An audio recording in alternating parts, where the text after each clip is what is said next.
So we're about a week into 2023 and your motivation to stick with your gym resolutions may be fading quickly. If that sounds like you, let's fix that. So it's currently about 6 a.m. right now. Gym just opened. We're about to hit this workout here. You may have heard that going to the gym takes motivation, right? Which is kind of true, but more so it takes discipline. And that only helps to a degree because both of those, discipline and motivation, will both run out eventually, right? So the solution to going to the gym long term is actually a lot more simple, and it's actually a lot more easy on your mental health than you think. Not to toot my own horn here, but I've been going to the gym for years and I haven't had to discipline myself to go in a couple years here. So if you want to learn how I got this mindset, here's how I did it.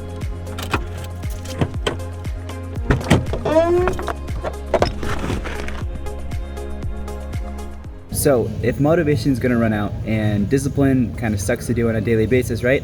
The key to make this really easy and how to go to the gym forever, effortlessly, is creating a habit, right? To best explain how we do this, I should probably head home quick. But first, gotta kill this workout. 1 hour later. Turn on the space station.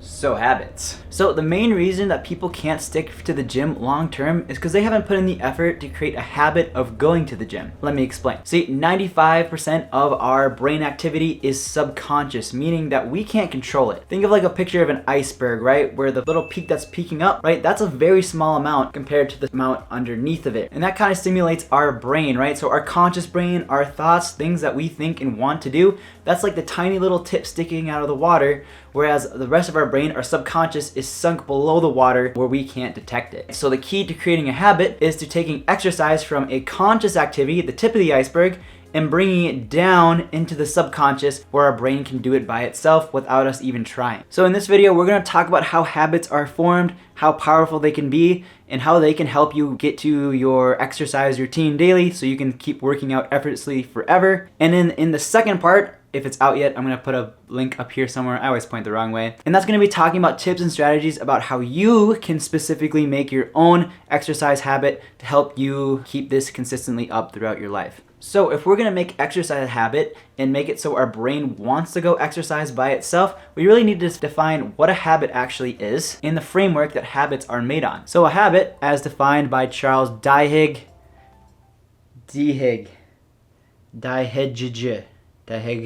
Charles Duhigg. In his book, The Power of Habit. This is a great book if you want to learn more in depth about this stuff. I'm really just breezing past a lot of this, but if you want more in depth, I highly recommend this book to give it a go. He defines habits as choices that we make deliberately at some point and then stop thinking about, but continue doing often every day. Let's break down this definition, starting with the first part where he says choices that we all make deliberately at some point. So to create a new habit, you obviously have to start doing something new, right? And to turn this new conscious behavior into a subconscious behavior, it's something that you have to repeatedly do over and over and over again until your brain gets used to it and can do it itself. So if you made a New Year's resolution or you've been going to the gym already yet starting to struggle, right? You've already gotten to this part. Yay! If you haven't yet and you're still trying to form your own habit, trying to get into the swing of things, you don't really need to do that much. Just try to make exercise a part of your daily tasks, right? So you don't need to go to the gym, you don't need to run a couple miles, right? All you need to do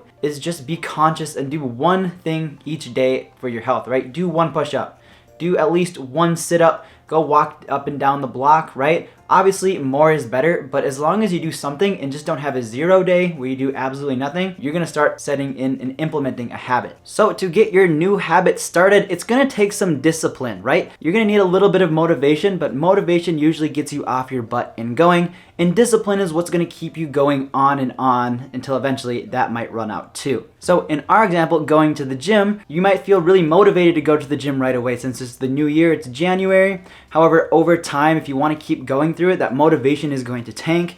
And then eventually you're gonna have to rely on some self-discipline and really tell yourself, hey, get your butt up off the couch and get going to the gym because you know we should, right? And eventually over time, as you keep going and going and going, your brain's gonna want and start going to the gym by itself without you really even thinking about it and forcing yourself to go. But obviously it's not that simple. So in that same book, my boy Charles breaks down subconscious activity and habit forming in a 3-step process. So all subconscious actions happen in 3 steps called the habit loop. Let's break these down.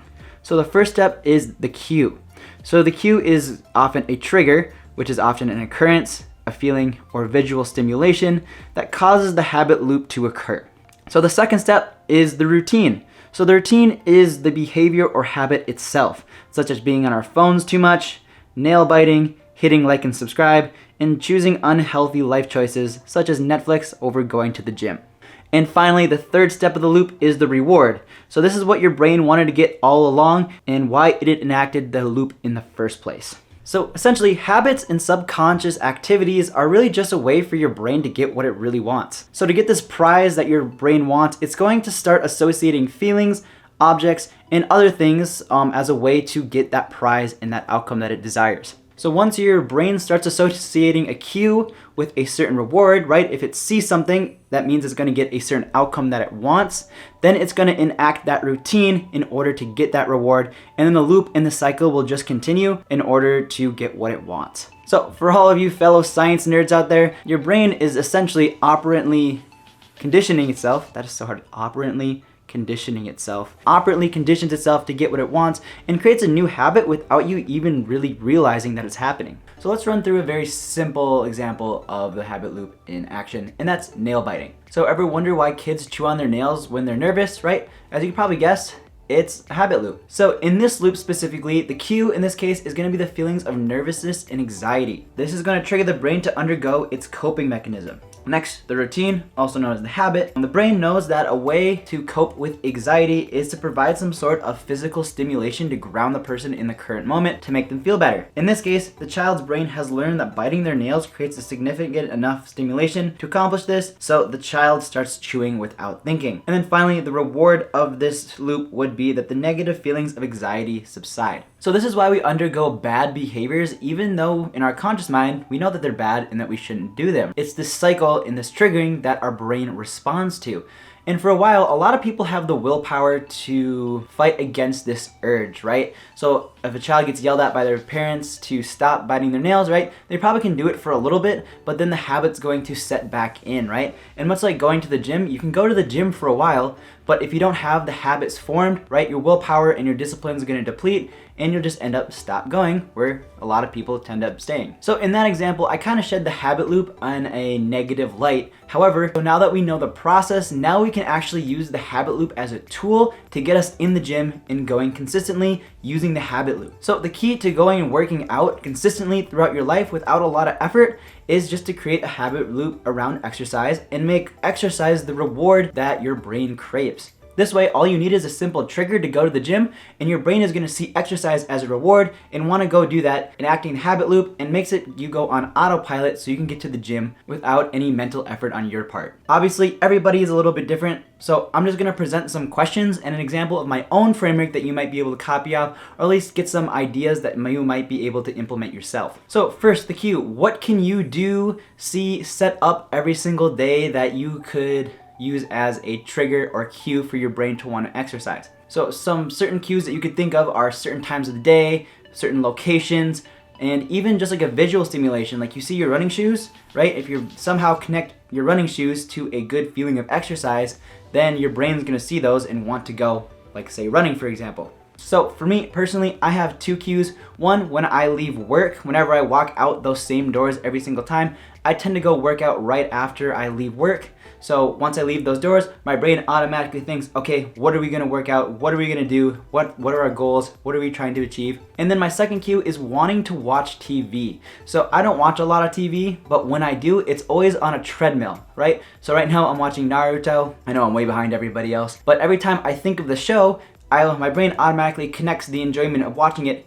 to the treadmill that I'm walking on, right? So that makes me want to go to the gym, because every time I think about cardio, I think about Naruto and enjoying the show, and therefore it has that reward response that I've been looking for to get on the treadmill and get into the gym. Second step, routine. This one's pretty universal. Just pick whatever exercise that you like doing, right? You don't have to go to the gym. I'm a gym rat, so that's what I like doing. But if you like to run, if you like to bike, swim, mountain climb, honestly, it doesn't matter. As long as it gets you in shape and you enjoy it, that's really all this routine should be. So for this habit loop to occur, obviously all three steps are vital, but I think the reward is the most important in this case. So I view fitness as setting goals and achieving them and feeling that feeling of achievement and pride, right? So when you accomplish something, you feel a sense of upwelling and pride, right? And that's one of the main things that a lot of those gym rat guys who go there are there all the time, right? They're chasing this feeling of accomplishment in lifts that they didn't think that they could do before, right? So I remember when I first benched 225,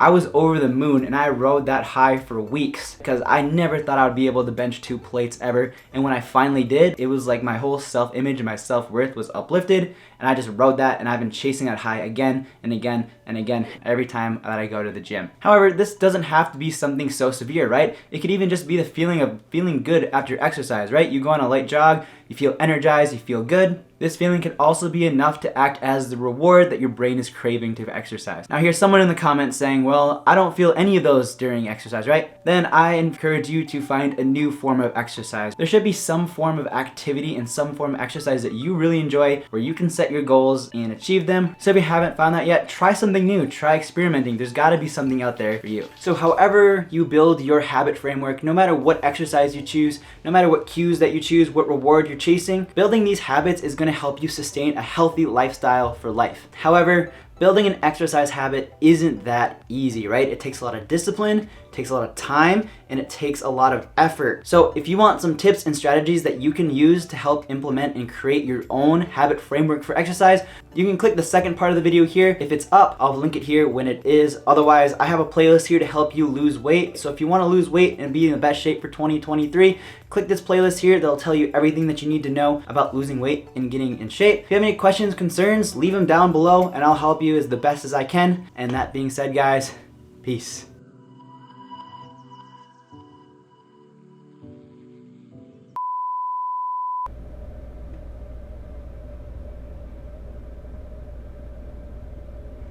Dude, I look so cute when I'm sad. My God.